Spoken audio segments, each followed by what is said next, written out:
Well, I tend not to be restlessly looking for action. As in that song often played in aerobics classes back in the 80s. I actually looked this up. It goes, I'm looking for action. Action, nothing more than a physical attraction. I'm looking for satisfaction. Can you give it to me? Well, this is not quite my style and not exactly any introvert's theme song. Now, not only am I not looking for action, but am inclined also not to be looking for what is sometimes called good times. As almost any crowd gathers for good times or for action, I'll be somewhere else, and I hope hard to find. I'll be a long way off, as far away as possible from noisy crowds and never near a mob. For I've always been like my lifelong friend Mark, whose mother recalls that during high school, Mark would always come home disappointed from any weekend party. He'd look forward to Friday night and then come home depressed. My experience too. Always disappointed at the big bash. Always left feeling empty and alone. So back in high school, I opted out of all of that and instead chose to spend time on Saturday evenings with a friend who shared my love for the celestial British band, the Moody Blues. Come Saturday night, while everybody we knew was partying hard, we would order a pizza and settle into an evening with Mary Tyler Moore and the Bob Newhart shows. Then we'd play our Moody Blues records, sometimes into the wee hours of the morning. I can remember one night staying up till about 5 in the morning, analyzing Moody Blues covers. Well, in our terms, those were good times. They were the best of times. It was a bit of an effort by two 19-year-olds to live in a more contemplative way.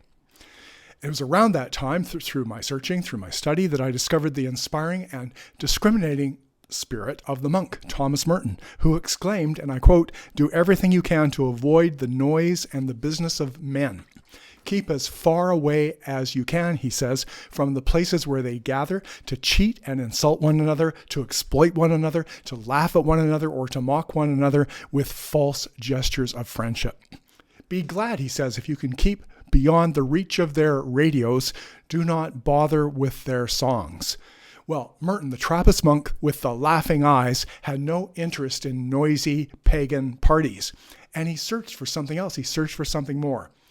Plato, too, go back thousands of years, like Merton, challenged the undiscriminating partygoers of his day, the bash seekers.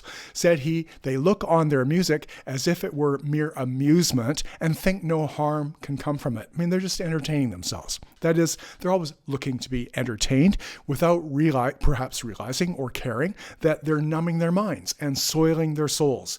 They are, in other words, caught up in amusing themselves to death.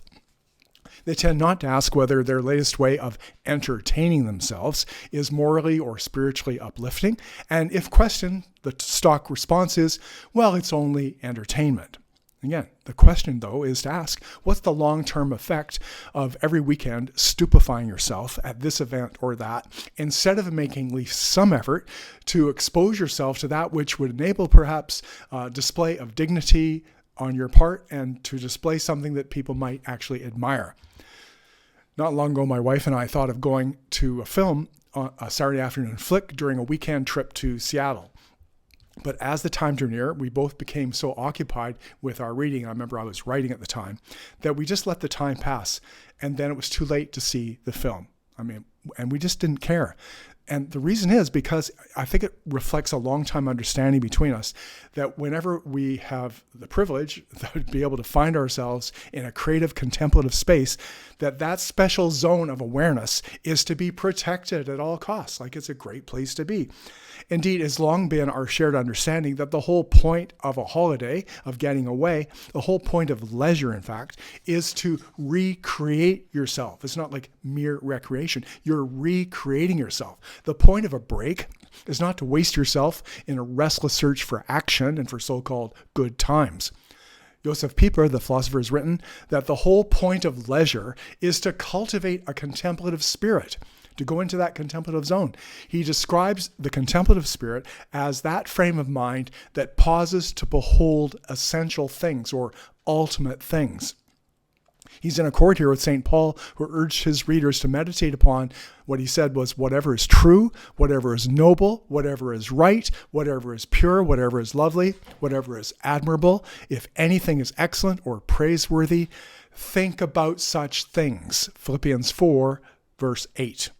In so doing, we're enabled to find, says Pieper, quote, the ultimate fulfillment, the most perfect expression of being alive, the deepest satisfaction, and the fullest achievement of human existence. To that end, Pieper suggests that there are many ways to raise yourself higher than the low expectations of the common herd.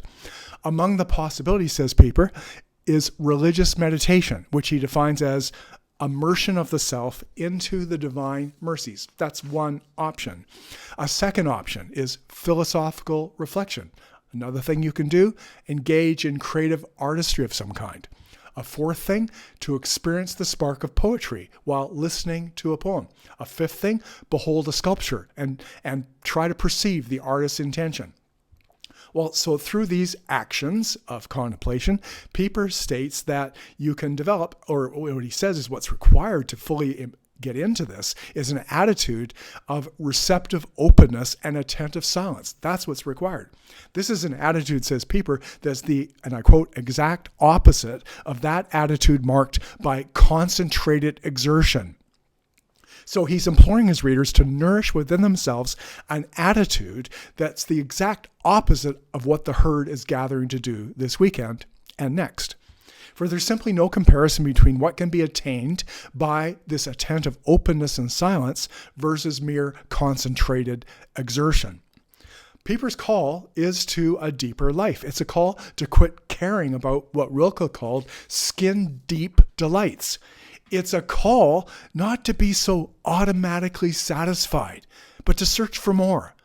And then the effect of becoming a contemplative, someone who's searching for more, of taking the time to behold essential ultimate things, this will lead you, says Pieper, to, quote, a new and rekindled clarity, authenticity, and vigor of your inward existence. Wow. Instead of then of amusing yourself to death, choose instead to heed Thomas Merton's warning that, and I quote, you will never find interior solitude unless you make some conscious effort to deliver yourself from the desires and the care and the attachments of an existence of in time and of the world.